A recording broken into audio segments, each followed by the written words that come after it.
자, 그리고 맥주 감사 주일입니다. 감사라는 게 무언가 생각하게 되는 주일입니다.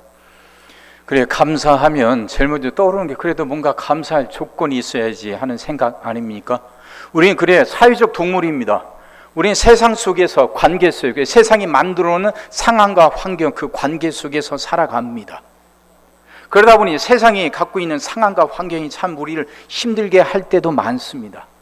이 문제만 없다면, 이것만 해결된다면 충분히 감사하고 더 좋은 신앙인으로 살아갈 텐데, 자식이 문제고 남편이 문제고 아내가 문제고 직장이 문제고 건강이 문제고 이렇게 우리를 감사하지 못하도록, 감사하는 신앙인으로 살아가지 못하도록 우리를 가로막는 많은 상황과 환경들이 있습니다. 오늘 본문 말씀은 바로 그거에 대한 내용입니다. 상황과 환경을 어떻게 이겨내는지요. 자, 고린도전서는요, 그래 바울이 고린도 교회에 보낸 편지라고 그랬죠. 고린도 교회가 갖고 있는 많은 문제들이 있습니다. 그 중에서 이제 이 당시 초대교회는 예수님이 곧 재림하신다는 생각들이 굉장히 팽배해 있었습니다. 그러다 보니까 사람이 결혼을 해야 되냐 말아야 되냐, 결혼했다가 이혼을 해야 되냐 어쩌냐, 이런 문제들이 고린도 교회 안에도 들어왔습니다. 그것 때문에 갈등하고 있죠. 그런 고린도 교회인들에게 바울이 이제 편지를 보내서 그 해답을 주는 겁니다. 오늘 본문 17절을요, 7장 17절을 유진 피터슨의 메시지 성경으로 읽어 드리겠습니다. 자, 화면 뜰 거예요. 한번 보세요. 그러니 여러분은 어딘가 다른 곳에 있기를 바라거나 누가 다른 사람과 살았으면 하고 바라서는 안 됩니다. 여러분이 지금 있는 곳이야말로 하나님께서 여러분을 위해 마련해 주신 삶의 자리입니다. 바로 거기에서 살고 순종하고 사랑하고 믿으십시오. 여러분의 삶의 가치를 결정하는 것은 하나님이시지 결혼 여부가 아닙니다. 내가 다른 사람들보다 여러분에게 더 엄하다고 생각지 마십시오. 나는 모든 교회에 똑같이 조언하고 있습니다. 마치 우리에게 주시는 말씀 같지 않아요? 내가 지금 이 자리가 말고 다른 곳에 있다면, 내가 지금 우리 집 말고 다른 집에 보다 나은 환경, 보다 나은 배경을 가진 곳에 태어났더라면 내 삶이 지금보다 훨씬 나아졌을 텐데, 내가 이 남편, 이 아내와 결혼하지 말고 다른 사람과 결혼했다면 내 삶은 훨씬 복되고 풍성했을 텐데, 이런 생각들이 얼마나 수도 없이 우리를 괴롭힙니까? 내가 이 학교 말고 다른 학교를 가고, 내가 이런 과가 아니라 다른 과를 선택했더라면, 그 상황과 환경, 이걸 바꿀 수만 있다면 훨씬 지금보다 나을 텐데 하는 이 생각들이 수도 없이 우리를 괴롭히고 수도 없이 우리를 흔들어대지 않습니까? 고린도 교회인들도 여전히 우리와 똑같았습니다. 마찬가지였어요. 그런 교인들에게 지금 바울이 이렇게 말하는 겁니다. 여러분은 어딘가 다른 곳에 있기를 바라거나 내가 지금 이곳이 아닌 다른 곳에 있다면, 내가 이런 집이 아닌 다른 집에서 태어났더라면, 누가 또 다른 사람과 살았으면 하는 것, 지금 내가 이 사람 말고 다른 사람과 살았더라면 훨씬 나았을 텐데, 이런 생각을 하지 말라는 것입니다. 여러분이 지금 있는 곳이야말로, 여러분이 그것을 싫어하고 원망하고 불평하고 거추장스러워하고 피하고 싶다 할지라도 바로 그 자리가, 바로 그곳이야말로 하나님께서 여러분을 위해 마련해 주신 삶의 자리라는 거죠. 하나님이 마련해 주신 삶의 자리입니다. 그러니 바로 거기에서 최선을 다해서 살고, 바로 그 자리에서 순종하고, 바로 그 자리에서 사랑하고, 바로 그곳에서 하나님 믿고 살아가라 말씀하고 있는 거죠. 나는 여전히 내 자리가 마음에 들지 않는데 이거보다 더 나은 자리가 있었더라면 하는 그 미련들이 여전히 내게 남아있는데, 하나님은 그게 아니라는 거예요. 그 자리는 어쩌다 내게 주어진 것 같지만 하나님이 나를 위해서 마련해 놓으신 자리라는 거죠. 그러니 그곳에서 최선을 다하며 살아가라는 겁니다. 18절 19절을 메시지 성경에서는 또 이렇게 말합니다. 하나님께 부르심을 받을 때 여러분이 유대인이었습니까? 그렇다면 유대인이라는 증거를 없애려고 하지 마십시오. 하나님의 부르심을 받을 때 여러분이 이방인이었습니까? 그렇다면 유대인이 되려고 하지 마십시오. 유대인인지의 여부가 중요한 것이 아닙니다. 정말 중요한 것은 하나님의 부르심에 순종하고 그분의 계명을 지키는 것입니다. 여러분이 지금 어떤 상황, 어떤 환경에 있든지 그보다 더 나은 환경, 더 좋은 배경이 있을 거라고 생각하고 그걸 부러워하거나 그러지 거기에 매이지 말라는 거죠. 지금 있는 그 자리에서 바로 그곳에서 하나님이 여러분을 부르셨고 그곳에서 하나님이 여러분을 만나 주시니까 그 하나님께 순종하고 그곳에서 하나님의 계명을 지키라 하는 거죠. 자, 이 말씀 이해하기 위해서 아브라함을 한번 보면 좀 이해가 됩니다. 이사야 51장 2절에 이런 말씀이 있습니다. 너희의 조상 아브라함과 너희를 낳은 사라를 생각하여 보라. 아브라함이 혼자 있을 때에 내가 그를 부르고 그에게 복을 주어 창성하게 하였느니라 이러시거든요. 아브라함이 혼자 있을 때에 이 혼자라는 단어요. 개역 성경에는 옛날 성경에는 혈혈단신이라고 써 있습니다. 우리가 지금 개정 개역이잖아요. 여기는 혼자라는 단어를 옛날 개역 성경은 혈혈단신이라고 기록해요. 아브라함이 혼자라는 거죠. 아니 사라와 결혼하고 있는데 혼자라니 무슨 의미겠어요? 아브라함은 지금 자식이 없잖아요. 자식이 없다고 하는 것은 나이가 75인데도 자식이 없다는 것은 그 당시 아브라함이 살던 그 당시 배경에서는 인생 나고 자고 실패자입니다. 요즘 말로 루저예요. 루저. 인생에 미래가 없는 사람, 인생에 실패한 사람이에요. 그런 아브라함에게 하나님이 찾아와 주시고 만나 주셨다는 겁니다. 아브라함이 건강할 때, 아브라함이 그래도 희망이 있을 때, 그때 아브라함에게 찾아오신 것이 아니에요. 이미 그가 나이가 많아지고 더 이상 자식을 낳을 수 없게 됐다는 것이 세상 사람들이 보기에 분명해졌을 때, 나이가 이미 75이 돼서 세상 사람들에게 나고자라고 낙인 찍히고 인생의 실패자라고 더 이상 미래가 없는 사람이라고 낙인이 찍힐 만한 그때 하나님이 아브라함에게 찾아와 주셨다는 거예요.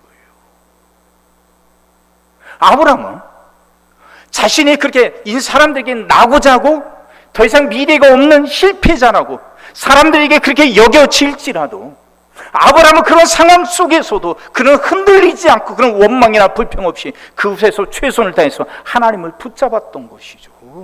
그곳에서 그렇게 하나님을 붙잡았던 그를 하나님이 세우셨고 그에게 복을 주셔서 창성하게 해 주셨다는 말씀입니다. 이 말씀은요 요셉에서도 찾아볼 수 있어요. 요셉이 그 야곱의 아들로 부잣집에서 살아가지 않습니까? 야곱이 그 당시 부자였어요. 그래서 이 아들 요셉에게 채색 옷을 입혀줍니다. 다른 아들들에게 주지 않은 그 채색 옷, 그 당시에 굉장히 값비싼 옷이거든요. 생활할 때 채색 옷을 입을 수 있을 만큼 야곱은 그만큼 부유했다는 거예요. 근데 요셉이 그 부자 아버지 집에서 살아갈 동안 요셉의 삶이 형통했다는 단어, 그런 구절은 한 번도 나오지 않아요. 근데요, 참 신기하게 요셉이 형통했다 하는 구절이 나오는데 그때는 언제냐? 요셉이 애굽의 노예로 팔려갔을 때예요. 창세기 39장 2절입니다. 여호와께서 요셉과 함께 하심으로 그가 형통한 자가 되어 그의 주인 애굽 사람의 집에 있으니 이런단 말이에요. 여호와께서 요셉과 함께 하심으로 그가 형통한 자가 되어 그의 주인 애굽 사람의 집에 있으니 노예로 종으로 팔려갔는데 어려움이 없이 살던 부잣집에서 노예로 팔려간 신세인데 정말 암담하고 앞이 보이지 않는 상황인데 그때 요셉이 형통했다고 성경은 말하고 있단 말이죠. 아버지 집에 있을 때 요셉은 고자질이나 하는 사람이었어요. 형들은 다 나가서 일하지만 요셉은 아버지 집에서 편하게 지냅니다. 그리고 형들이 어떻게 일하는지 알아보고 그 아버지에게 고자질이나 하는 아들, 그래서 형들로부터 미움받는 아들, 그게 요셉이었습니다. 근데 그 요셉이 노예로 팔려가요. 그를 지켜줄 사람 아무도 없고 그가 붙잡을 것 하나도 없는 그곳 애굽, 노예로 팔려간 그곳에서 하나님은 요셉이 형통했다고 지금 기록하고 있는 겁니다. 그가 살아가는 그 자리가 형통한 자리가 아닌 고난의 자리 아닙니까? 어둠의 자리 아닙니까? 앞이 막막한 자리 아닙니까? 근데 그는 그곳에서 하나님을 찾았다는 거죠. 그는 그곳에서 하나님을 찾았고 하나님이 그곳에 그와 함께 하심으로 그의 삶이 형통한 삶이 되었다는 거예요. 우리는 자꾸 우리 환경을 뭔가 바꾸려고 해요. 이런 문제만 없다면, 이 어려움만 해결된다면 내 삶이 훨씬 더 풍성해지고 내가 더 많이 감사하고 내가 더 경건하고 더 복된 신앙인으로, 더 올바른 신앙인으로 살아갈 텐데, 이 문제 때문에, 이 어려움 때문에, 이것 때문에, 이것이 내 발목을 붙잡고, 그래서 이것 때문에 내 신앙이 자라나지 못하고, 그래서 이것 때문에 온전한 믿음 갖지 못하고, 이것 때문에 내가 고난당한다고 생각하고 있거든요. 그래서 그걸 고치려고 하는데 성경은요, 우리 생각과 달라요. 아브라함이 복 있는 사람이 되었던 것은 그가 젊었을 때가 아니에요. 이미 나이가 75이 되었고, 그래서 그는 자식을 갖지 못하고, 그래서 그 당시 사람들에게 실패자라고 낙인 찍히는 상황이었는데, 그런 상황, 그런 환경, 아브라함은 그런 환경 속에서도 그걸 바꾸려고 한 게 아니었어요. 아브라함은 그에게 고통을 주는 그 환경을 바꾸려고 사라가 아닌 다른 여자를 찾은 게 아니었거든요. 그는 그곳에서도 여전히 하나님과 올바른 관계를 맺으려고 했었던 거죠. 그래서 하나님이 그와 함께 하셨고 그에게 하나님이 복을 주셔요.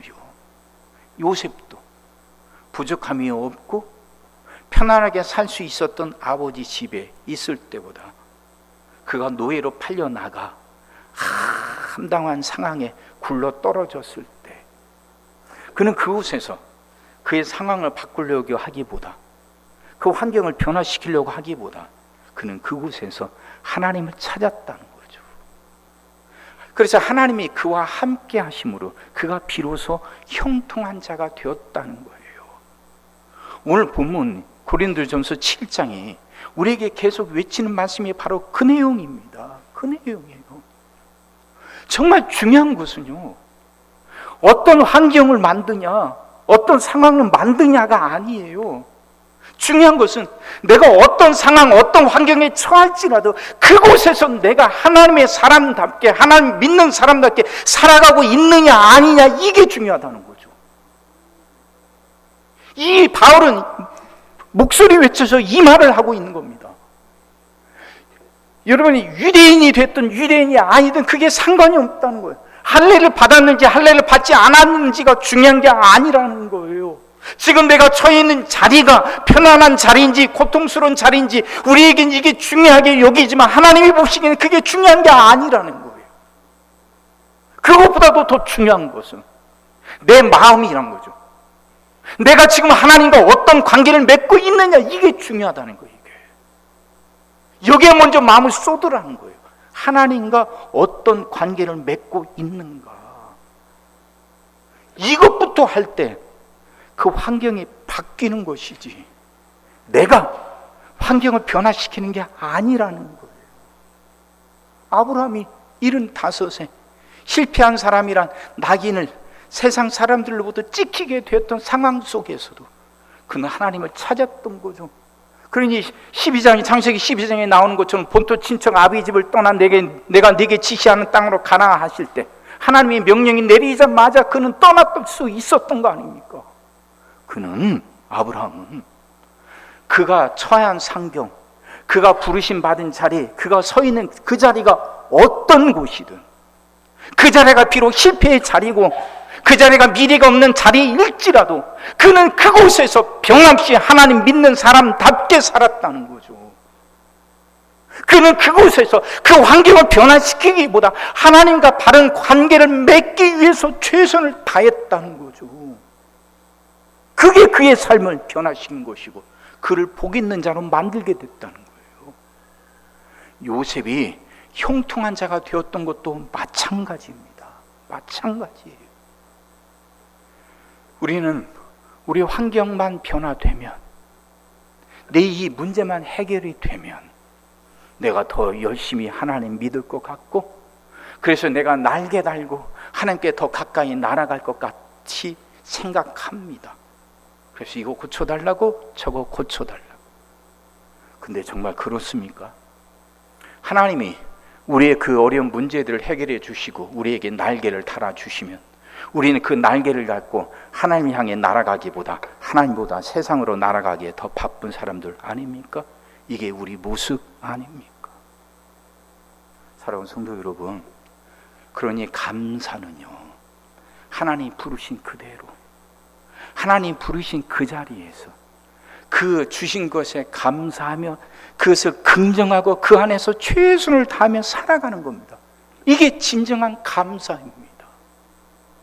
이것이 어렵고 분명 이것이 내게 내 발목을 붙들고 있고 이것이 분명 내게 부담이 되고 이것이 나를 힘들게 하는 것이 객관적인 사실이지만, 그래서 인간적인 생각으로는 어떻게든 그 문제를 바꿔놓고 싶고 그 문제를 해결하고 싶지만 그 가운데서도 그것에 휩쓸리지 않고 내가 서 있는 그 자리, 부르심 받은 그 자리가 하나님이 나를 위해서 마련해 놓으신 자리고 그 자리가 내게 분명 필요하기 때문에 하나님이 만들어 놓으신 것이니까, 그 자리에 내가 지금 이 상황과 환경에 서게 하신 것이니까 이곳에서 내가 하나님 바라보고 내가 이곳에서 하나님과 바른 관계를 맺으면서 하나님의 사람이라면 어떻게 살아가는 것인지 세상 사람들에게 보여주며 살아가겠다는 마음 먹는 것, 이게 진정한 감사라는 거죠. 여러분, 사람들은요 정말 믿는 사람들이 어떤 것인지 보고 싶어 해요. 정말 신앙 있는 게, 올바른 신앙인 바르게 믿는 게 어떤 것인지 믿지 않는 세상 사람들은 보고 싶어 해요. 보고 싶어 해요. 너나 나나 믿는다고 하는 사람이나 그렇지 않은 사람이나 똑같을 때 그들이 복음에 문 열지 않아요.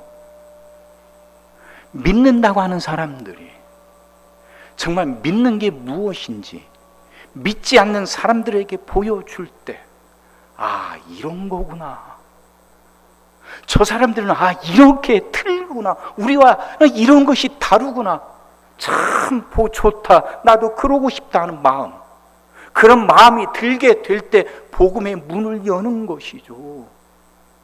감사가 바로 그런 거예요. 감사가 내가 처해 있는 자리, 하나님이 나를 부르신 그 자리, 내 부르신 그대로, 그것이 비록 내게 고통스럽고 힘들고 어려울나 할지라도 그것에 원망하거나 불평하는 없이, 지금은 왜 나를 이 자리에 세우셨는지 알 수는 없지만 나는 이 자리에서 믿는 사람답게 살아가겠노라고, 내 상황과 환경을 바꿔놓으려고 애쓰기보단 지금 이 자리에서 하나님과 바른 관계를 맺고 믿는 사람이라면 어떻게 살아가는지 내가 보여주겠다는 마음으로 살아가라는 거예요.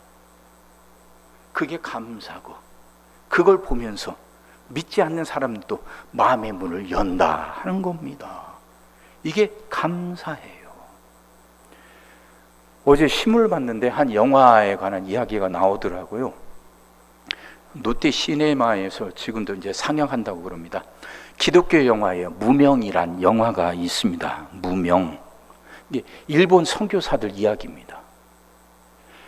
그 일본의 최초의 해외 선교사가 계십니다. 이분이 노리마츠 마사야스라는 분인데, 그분의 이야기하고 또 이 노리마츠 선교사님에게 영향받아서 또 한국에 들어와서 복음을 전한 오다 나라지라는 선교사, 두 분 선교사의 이야기를 영화로 만들었답니다. 그게 이제 무명이란 영화인데 저는 읽지 않고 내용만 잠깐 살펴봤어요. 내용이 이런 겁니다. 이 노리마치 마사야스라는 분이요, 그 일본의 사무라이 출신입니다. 사무라이 하면 저도 그렇게 칼 쓰는 무사계급이라고 알았는데, 그 사무라이라는 게 일본 사회에서는 하급 관리들이래요. 하급 관리, 하급 공무원이라는 겁니다. 그러니까 이분도 어쨌든 하급일지라도 공무원 신분이에요. 그 집안의 공무원이라 이분도 그냥 있으면 공무원이 돼서 편안히 살아갈 수 있는 분입니다. 그랬던 분이 이제 복음을 받아들여요. 그리고 나서 이제 메이지 대학에서 신학을 하고 목사님이 되는데, 우리나라 을미사변이 있지 않습니까? 명성황후가 일본 낭인들에 의해서 시해당한 사건이요. 낭인이란 말이 불량배란 말이에요. 명성황후. 그래도 한 나라의 국모를 일본 불량배들이 와서 무참하게 살해한 거죠. 그게 을미사변이에요. 그러니 한국 사람들이, 우리나라 사람들이 일본에 대한 원망이 얼마나 컸겠어요. 그래도 일국의 국모인데 불량배들이 와서 참혹하게 살해를 해. 일본을 용서할 수가 없죠. 이 사건을 듣고 이 노리마츠라는 선교사님이 그래도 일본 사람 중에 누구라도 가서 조선 사람들한테 미안하다고 사과해야 된다고, 나라도 그 일 하겠다고 오신 분입니다. 이분이 1897년에 그렇게 한국에 들어오셔서 1898년에 수원에 수원 동신교회라는 것을 세웁니다. 지금도 그 교회 있어요. 그곳에서 이제 그 사또 이제 카츠네라는 뭐 이제 사모님과 만나서 결혼해서 이제 살아가는데 한국식대로 살아요. 한복을 입고 한국 음식을 먹고 살고, 그래서 가진 게 없습니다. 이분이 일본이 조선을 침략하는 거예요. 그에 대해서 반대하고 하니까 일본 본토에서 이게 도움이 원조가 오지 않아요. 그러니까 사는 것이 참 힘들고 가난합니다. 집에 손님이 왔는데 대접할 것이 없어요. 이 선교사님이 사모님한테, 사또 사모님한테 손님 대접하고 해라고 하니까 가진 게 없으니까 이 사모님이 머리를 잘라요. 일본 여인들한테는 머리를 자르는 것은 굉장히 큰 의미랍니다. 그냥 머리를 자르는 게 아니라 굉장히 이게 크고 그게 힘든 거래요. 근데 그 머리를 잘라서 그걸 팔아서 그 손님을 대접합니다. 그렇게 가난하게 오래 살아요. 그러면서도 복음을 전하죠. 그러다가 그 사모님이 33살에 영양실조에 의한 결핵으로 사망합니다. 영양실조로 33살 나이에 아들 넷 두고, 선교사님이 그 아들 그 자녀 4명과 같이 그래도 복음을 끝까지 전하다가 이 선교사님도 건강을 잃게 돼요. 그래서 주변에서 그렇게 권유해서 본토 일본으로 돌아가고, 그곳에서 이분도 결핵으로 숨을 거두게 되죠. 숨을 거두면서 자녀들에게 당부를 합니다. 내 유해를 조선 땅 그 수원에다 묻어달라고. 아들이 그 유해를 갖고 와요. 그랬더니 그 선교사님이 세웠던 수원 동신교회 그 성도들이요, 그 사모님과 이 선교사님의 유해를 같이 합장을 합니다. 그리고서 묘비를 세워요. 그 묘비가 지금도 있습니다. 묘비가 한자로 기록된 걸 이제 번역한 건데요. 저번 이거 한번 보세요. 살아도 주를 위해, 죽어도 주를 위해, 시작도 사람을 위해, 마감도 사람을 위해, 그 생의 충애뿐 몸소 주의 사명을 띠고 그 모든 소유를 버리고 부부 한 마음으로 복음을 조선에 전하였노라. 수십 년 풍상의 그 고통이 어떠했으랴. 심폐의 모진 아픔 피골이 얼고 주려. 수족은 병으로 이지러져. 그 조선에서의 희생 극심하도다. 그러나 그 거동이 오직 주를 의지하여 쓰고 단 즐거움을 바꾸려 하지 않고 그 생애는 기도와 감사만이로다. 우리의 많은 형제를 얻고 주와 함께 모이고 주의 이름 영광 얻었나니 그 생애 고난이요 또한 영광이로다. 임종하는 말에 조선 형제 이를 잊지 않고 그 뼈를 조선에 남기기를 원하였노라. 이에 우리의 신비를 심는 까닭이며 주의 재림날에 이르리로다. 얼마나 많은 감동을 받았으면 이렇게 묘비를 이렇게 적었겠어요? 그리고 일본이 물러가고 난 다음에 이제 조선이 독립하고 나서 일본 흔적들을 지우려고 했을 거 아닙니까? 수원에서도 그 일이 일어났습니다. 이 수원 동신교회도 사람들이 찾아왔는데 이 교인들이 막아섭니다. 아니라고. 이분 것은 건드리면 안 된다고. 이분은 다른 분이라고. 그렇게 이 묘비를 제목하면 묘비를 제막하면서 그런 말도 했답니다. 그 당시에 이제 지도자였던 목사님이 이제 그 저 이제 나서서 그 말을 하는데, 이토 히로부미의 일본은 우리는 미워합니다. 또 그 일본의 이게 이토 히로부미의 또 뭐 히데요시 있죠. 그러니까 그런 이토 히로부미의 일본을 우리는 미워하지만 이 선교사님 노리마츠 마사야스의 일본은 우리는 사랑합니다. 그런 말을도 했다고 그래요. 얼마나 감동이 컸으면. 이분이 돌아가신 지 100년이 넘었어요. 무명입니다. 잘 알려지지 않아요. 그래서 영화의 제목도 무명이겠죠. 하지만 그분은 그 공무원으로서 살 수 있는 자리, 그걸 마다하고 굳이 고난의 길을 택합니다. 그를 박해하고 그를 미워하는 조선 땅이에요.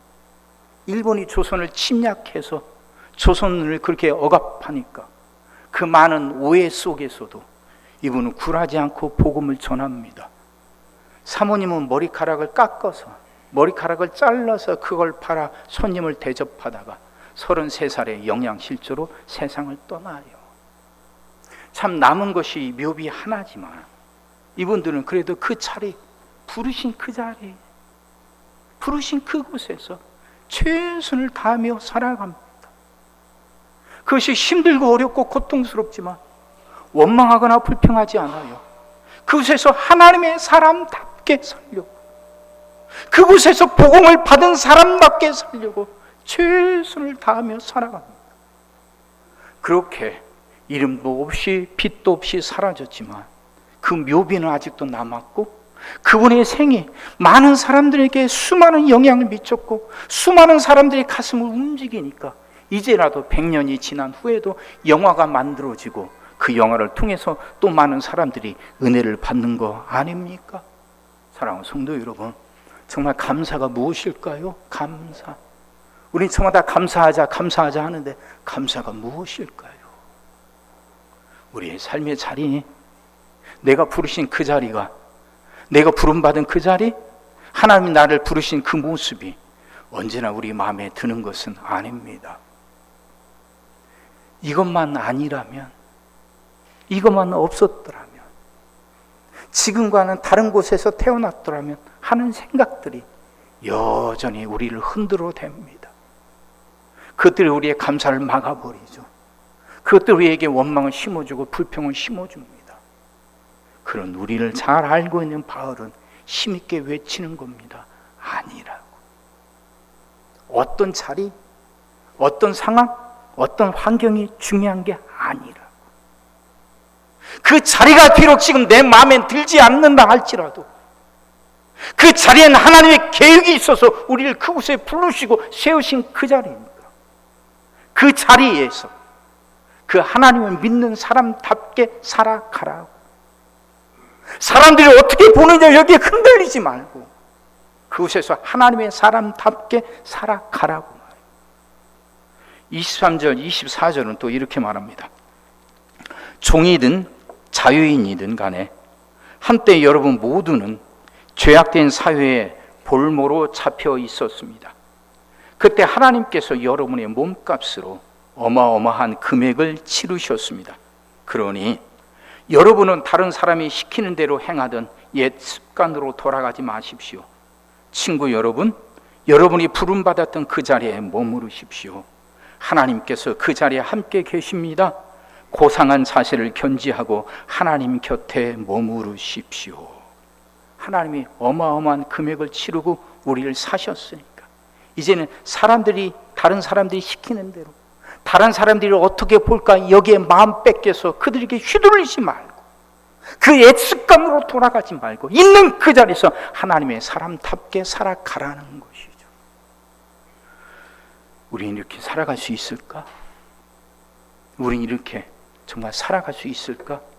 큰 부담으로 다가옵니다. 저라고 왜 그러지 않았겠어요? 그런 부담이 여러분에게도 있고 제 안에도 있습니다. 옳은 것은 아는데, 이렇게 살아야 된다는 건 아는데 나는 여전히 흔들리는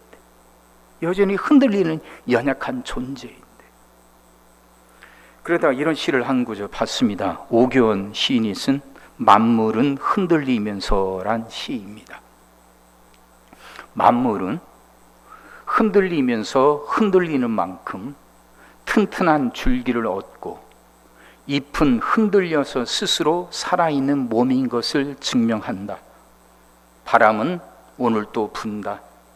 수만의 잎은 제각기 몸을 엮는 하루를 가누고 들판의 슬픔, 들판의 고독, 들판의 고통, 그리고 들판의 말똥도 다른 곳에서 각각 자기와 만나고 있다. 피하지 말라. 빈들에 가서 비로소 깨닫는 그것, 우리가 늘 흔들리고 있음을. 만물은 흔들리는 건데 그 흔들린다는 것이 바로 살아있음의 증거라는 거죠. 흔들리는 것만 생각하니까 자신이 한없이 연약한데, 참 보잘것없는 존재로 여겨지는데, 찬찬히 살펴보니까 우리는 흔들리면서 비로소 그 뿌리가 단단해져 가더라는 거죠. 살아있다는 것은 흔들리기 마련이라는 거죠. 누구든 곧게 서 있을 수가 없습니다. 죽은 것은 흔들리지 않아요. 죽은 것은 언제나 그 자리에 있고 흔들리지 않습니다. 하지만 살아있는 것은 흔들리기 마련입니다. 그네 들판의 말똥도, 보잘것없는 그 존재도 흔들리면서 자신을 알아가는 거예요. 그러니 낙심하지 말라는 거죠. 피하지 말라. 빈들에 가서 비로소 깨닫는 그것, 우리가 늘 흔들리고 있습니다. 자신이 흔들리는 연약한 존재라는 것에 좌절하지 말고 절망하지 말자는 거예요. 흔들리는 것이 당연한 것이니까. 생명에 있는 것은 누구나 무엇이든 다 흔들리기 마련이니까. 연약하다고 이렇게 살아야 되겠다 마음 먹고서도 그렇게 살지 못하는 자신을 보면서 좌절하고 절망하지 말고, 흔들린다는 것이 바로 살아있음의 증거고, 나는 그렇게 흔들리면서 비로소 내 뿌리가 단단해져 가는 것이니까 흔들려도 포기하지 말고 그래도 또 일어나서 이렇게 살아가려고, 흔들려도 그래도 또 일어서서 하나님의 예배하는 자로, 하나님의 믿는 사람답게 살아가려고 또 시도하고 또 시도해보자는 것이죠. 이게 신앙이라는 것이죠. 이게 살아간다는 것이죠. 사랑하는 성도 여러분, 이해가 되십니까? 감사는 내 삶을 진정으로 변화시킵니다. 내 삶을 진정으로 변화시키는 거예요. 내 환경을 바꿔 놓으려는 노력이 아니라 어떤 상황, 어떤 환경 속에서도 하나님의 자녀답게 살아가려고 하는 몸부림이에요. 그 몸부림이 언제나 한결같지는 않았어요. 흔들리기도 해요. 아브라함도 흔들리지 않습니까? 흔들리기도 하지만 흔들린다고 좌절하거나 포기하지 않고 흔들림에도 불구하고 또 시도하고 또 시도하고 또 시도하면서 비로소 단단해져 간다는 것, 그걸 알고 오늘도 하나님의 사람답게 살아가겠다고 다짐하고 하나님의 은혜를 구하라는 것이죠. 이게 진정한 감사다, 그 말씀입니다.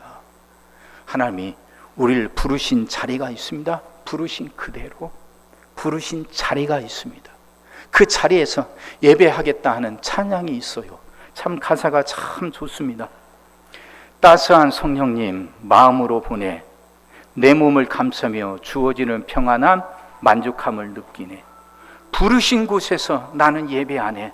어떤 상황에도 나는 예배하네. 예배하는 자로 살아간다는 거죠. 다시 말하면 하나님을 믿는 사람답게 살아간다는 것이죠. 어떤 상황에도 나는 예배하네. 내가 걸어갈 때 길이 되고 살아갈 때 삶이 되는 그곳, 내가 걸어가는 그게 길이고 내가 살아가는 모습이 내 삶인데, 그 길이 진흙길이든 마른 길이든 내가 살아가는 내 삶이 고난이든 기쁨이든 나는 그곳에서 여전히 하나님께 예배하는 사람, 하나님 믿는 사람답게 살아가겠다는 다짐입니다. 이 찬송 부르겠습니다.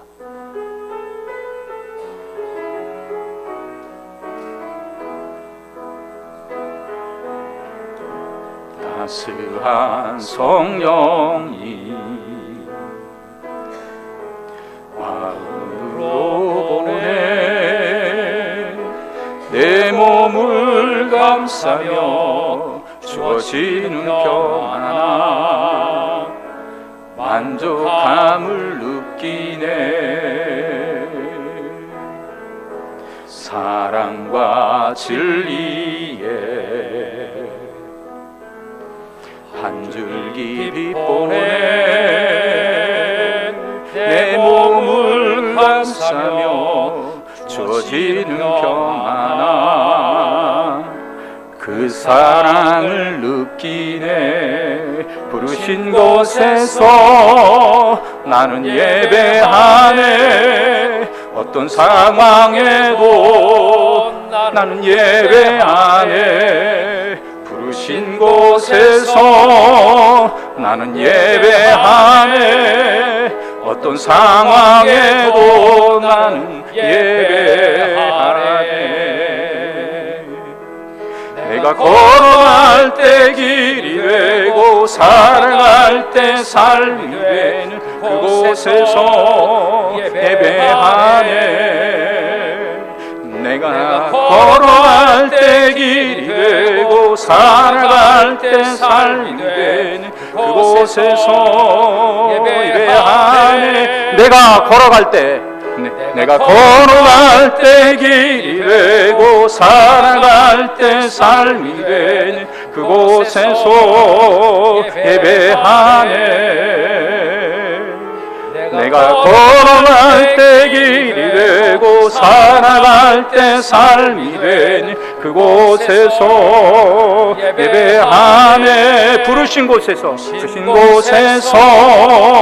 나는 예배하네. 어떤 상황에도 나는 예배하네. 부르신 곳에서 나는 예배하네. 어떤 상황에도 나는 예배하네. 부르신 곳에서 나는 예배하네.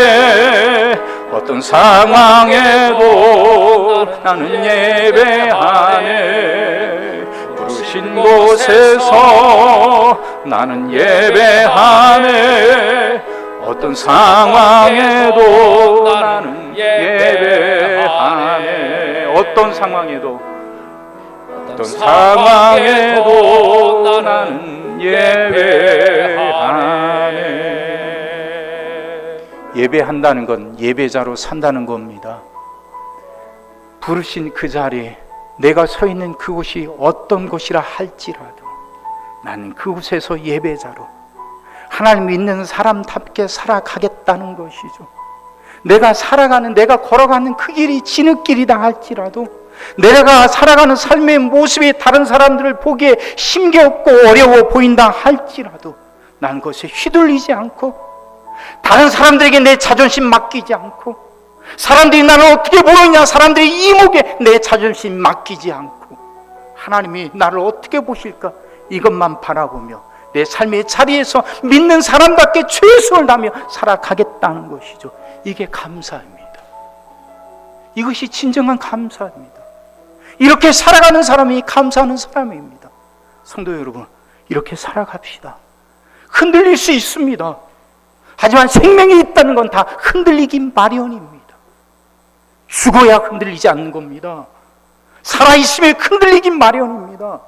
하지만 우리는 그렇게 흔들리면서 우리의 신앙의 뿌리는 점점 더 단단해져 갈 겁니다. 그러니 흔들린다고 좌절하거나 포기하지 말고, 내가 서 있는 그곳에서 예배자답게, 믿는 사람답게 살아갑시다. 그 은혜가 여러분 모두에게 넘치기를 주의 이름으로 축원합니다. 기도하겠습니다. 사랑의 주님, 말씀이 이해가 되게 하시고 깨달아지게 하시고 은혜가 되게 하여 주옵소서. 우리가 서 있는 그 자리가, 우리의 삶의 자리가 힘들고 버거울 때 참 많습니다. 이것만 없다면, 이 문제만 해결된다면 더 나을 텐데 하는 생각이 우리를 얼마나 흔들어대고 우리를 얼마나 괴롭히는지 모릅니다. 하나님은 우리를 긍휼히 여기시고 불쌍히 여기사 오늘 말씀 통하여 깨닫게 하여 주옵소서. 그 자리가 지금 내게 마음에 들지 않는다 할지라도 하나님이 그곳으로 나를 부르신 이유는 뭔가 있으니까 그곳에서 하나님 믿는 사람답게 살아가겠노라 다짐하게 하여 주옵소서. 사람들이 나를 어떻게 보느냐에 더 이상 휘둘리지 않고 하나님 바라보고 그곳에서 하나님 믿는 사람답게 살아가겠노라 다짐하고 그렇게 다짐한 대로 살아갈 수 있도록 우리에게 힘과 능력을 더하여 주옵소서. 흔들릴 때도 많지만 그 흔들림에 좌절하거나 포기하지 않게 하시고, 흔들림에도 불구하고 또 일어나 또 시도하고 또 일어나 또 시도하면서 끝내 하나님의 사람답게 살아가는 우리들 되게 하여 주옵소서. 하나님, 우리에게 이 은혜를 내려 주옵소서. 하나님, 우리가 이렇게 감사하며 살아가게 하여 주시옵소서. 예수님의 이름으로 기도하옵나이다. 아멘.